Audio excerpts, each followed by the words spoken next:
Thessaloniki, the second largest city in Greece, faces a mounting climate challenge. Rising temperatures, dense construction, and limited greenery are reshaping urban life. At the heart of this conversation lies the Thessaloniki International Fair Area. A new municipal proposal envisions transforming this space into a 200-acre metropolitan park, 113 acres of which would be dedicated to green public use. This proposal has opened up a broader debate not only about city planning, but about sustainability, public health, and our collective response to the climate crisis. In light of United Nations Sustainable Development Goal 13, Climate Action, this report brings together the voices of three young citizens, Matina, Alexandros, and Panagitsa, each approaching the issue from a unique professional lens. How can scientists in cities like Thessaloniki contribute to addressing climate change and achieving United Nations Goal 13? As a chemist and PhD candidate, I see every day how science can contribute to solving the climate crisis through sustainable materials, green technologies, pollution control, and emission reduction.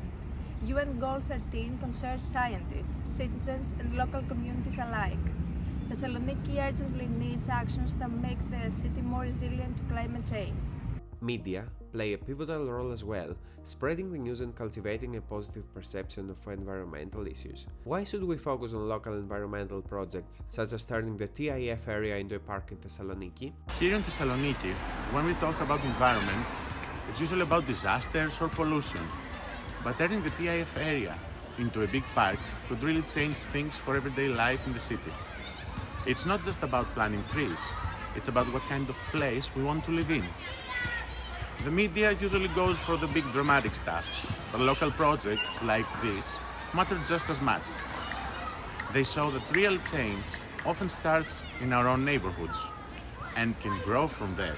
Maybe it all comes down to education. What would the teacher say to the people of tomorrow? And most importantly, why is education, beyond just science, essential for effective climate action? The climate crisis is not only a scientific issue, it's also a cultural one. When we talk about climate action, we are talking about rethinking our relationship with space, with nature, with each other. That's why education is so important. Not just through science, but through literature, history, and ethics. If we don't learn to imagine better cities, how can we ever demand them? The question is no longer abstract, it's rooted in our streets, in our neighborhoods, in our everyday choices. Do we continue building upward in concrete or outward in green? Climate action begins at the local level. The vision for a metropolitan park is more than an urban upgrade. It's a commitment to a healthier, fairer, and more sustainable city for the generations to come.